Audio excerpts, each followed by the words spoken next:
Hey guys! Alright guys, we're here today to do the brand new song, brand new video from Powerwolf, Incineration by Masturbation. Sadly, it's not the name of the song. Sadly. Sadly. That would be the prequel. To... Resurrection by Erection. Yeah, it's like the phoenix arises, but it's the phoenix of jizz arising from the ashes. Alright, so we just give them an idea for a future single. Not for this album, because they have an album coming out, it's already recorded, it's all done. So it's not like there's a song with that name there. There's no room for it. But bonus track. Maybe on the Japanese edition. You know, like on the Japanese editions, they always throw a bonus track. And it's always so good, and we're wondering why. It's always one of the best songs. Yeah. And then we can never find it here in North America. Like, you know, it's crazy. They also have a bonus album with different lead singers from different bands, like guesting on songs, like on Powerwolf songs. And our boy, Yachty from Winter Sun. I'm like, okay, fine. I understand. Powerwolf contacted you. You have to put time. You have to create time. To work with Powerwolf before you release some new material with Winter Sun. But it's a who's who. I mean, I think Bjorn Strid is on the list. I mean, that guy is on everything. I'm starting to think that he doesn't need bands anymore. He's just going to start doing guest vocals on everybody else's albums. I mean, that's pretty much what is happening right now. I think Christopher Bose from Maelstrom is also on a track. I just wonder if the songs are going to have a little bit of the flavor of who the vocalist is. Yeah, the band of that vocalist. I'm wondering that. Matt Hiffy from Trivium. He's also on one of the tracks. Shit. Holy shit. Yeah, I'm telling you, it's a who's who. If you're not on that album, you're nobody. Let me just put that out there. All right, we're not on that album. So, Beast of Gévaudan. I'm going to guess that's someplace in Germany. I was going to say France, but Germany's a good bet, too. Germany's a good bet. All right, are you ready for this? Yeah. Let's do it.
those dogs are amazing. All right. So, what did you think of Beast of Gévaudan? Okay, at least now we know how to pronounce the name of the damn place. Gotta say, this is the best Jesus movie I've ever watched. You know what I was thinking about before you talk about the song, now that you mentioned that, is that there's a part in the story when Jesus is carrying the cross, there's a guy that comes to help him carry the cross. What a douchebag move would be if he said, hey, can you carry that just for a little bit? I gotta go take a piss, and then he never comes back. And the dude is kind of stuck with the cross. That would be the ultimate douchebag move. Jesus was a cool guy. He didn't do that. He could have totally done that. He could have totally just shot sparks out of his fingers and left. Oh, he could also have, when people came looking for him, he could have always said that he's not Jesus. Exactly. He could have said he's somebody else. Cut his hair, change his identity. Exactly. I mean, he could have done a million things. The guy, if there was one thing, he was straight up. He was honest. Yeah. Perhaps too honest. Yeah. It was the death of him. Definitely. Sometimes there's no good deed that doesn't go unpunished. What can I say? All right. So, what did you think of this Powerwolf debut single for this upcoming new record? I mean, it's these guys have a very distinct sound about them. 100%. It's so good, and I love the how they implement all those church organs sounds. It's incredible. And the choir sounds. All of it sounds so good, especially with their. It makes everything sound so big. It makes everything sound very big, but very churchy at the same time. Even though being power metal, it doesn't feel so uplifting like normal power metal really does. It still has that darkness to it, but still gives you that punch. It's almost like a church power metal driven hymn. I would go to church so much if they play. Oh, if they play Powerwolf at church, I'll be there all the time. If they played any type of power metal at church, I think. Okay, now you're exaggerating. Okay, but there's some not every power metal band at church would work. Powerwolf for sure. Definitely Powerwolf at church. I think they would work, but I don't know. Some bands, Sabaton, like what the fuck? Last Stand. Maybe one or two songs. Like, what are you gonna do with the Bismarck at church? I don't know. It's just you can't. You like to lump everybody together. When you find something good, it's like you don't know how to quit. I don't know how to quit. You put no boundaries on yourself. It's but when you said that, you discover a new yogurt with mango that you love. Next thing you know, you're fucking guzzling that shit down. Like, dude, like, calm your horses. The thing is, you got me thinking of which bands would fit in there. In a church setting? In a church setting. Definitely that, like, those two Sabaton songs. In general, Sabaton wouldn't work. Powerwolf, Halloween. That's what I was thinking too. Definitely would work. Halloween would work. Man, now I'm really pulling at straws. Hammerfall to a certain extent. I mean, by any means necessary, it's totally a church song. Definitely.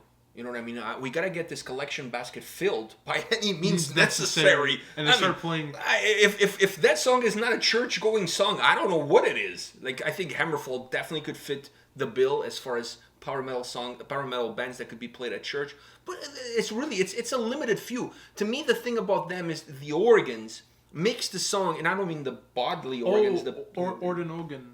Oh, Ordenogan is another one. That would work really well as well. So I'm starting to see a theme here. It's like they're all German here. Exactly. So I see a theme. Well, with the exception of Hammerfall, they're Swedish. But Sabaton. Oh no. Once again, Sabaton. I don't think Sabaton would fit. I think they're one song, but I don't. Yeah, it would be the shortest mass ever. One song and you're done. You're gone. You're leaving. But anyways, this song, and not just this song, but Powerwolf. The moment you press play on a track. You don't need to get too deep into the track. You know you're listening to them. Exactly. But on this track, I felt it was so bombastic. The song is not complicated.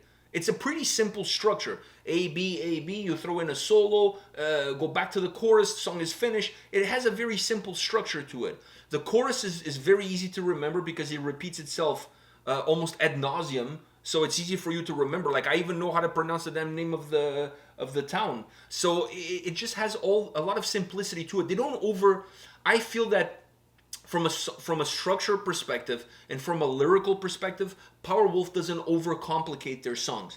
Where they throw all the eggs in the basket is into the music that goes into their tracks. Yeah. Not that it's complicated, but it has a lot of different layers to it. And it always sounds really, really big. because of all those layers. Because all those layers, yeah. And then on top of that, you have a vocalist that has such a powerful voice. And not incredible. in the way of other power metal bands with the high pitching and everything. He just has wide. A very wide and very just heavy voice. He has this low tone almost, but at the same time he goes high. He can go high, but not too high. But when he's singing, it almost feels like the room is getting bigger. Because his voice spreads. His voice is not linear. It doesn't come at you like some vocalists when you're listening to them. It almost feels like they're talking to a funnel, and it's coming straight from their mouth into your ears. His voice spreads. Yeah, it's like the echo of the mountains. And then sometimes you get some grittiness, like with his vocals becoming a little bit gritty. Yeah, and there's the pronunciation of certain words that he emphasizes. Sounds really cool. Sounds really cool because he emphasizes in certain words a little bit different. So it's not like he doesn't have like a uniform delivery from the beginning of the track all the way to the end. I think we said this in the first video we ever did from them. He's kind of like Chuck Liddell when in his pronunciation of words. Certain words sound super cool because of the way he pronounces them. He gives a different, with Sabaton, it's more of an army like let's go into battle. The way he pronunciates the words, it gives you that sense of he's battle. like a colonel ready to go into battle. With Powerwolf, it's more of that hymn, that church hymn feel, like this grandiose feel. Like he makes the words feel bigger than what they are. But it sounds so cool because sometimes you get the grittiness, like I said, but then his voice becomes so smooth when he tries to go up there. Yeah, and that's what makes it so cool. I love his tone. His delivery, his tone is just incredible. Like, and he's one of those guys that he could sing about the most mundane things. Like, he could sing about you tying your shoelaces in the morning before you head out for a jog.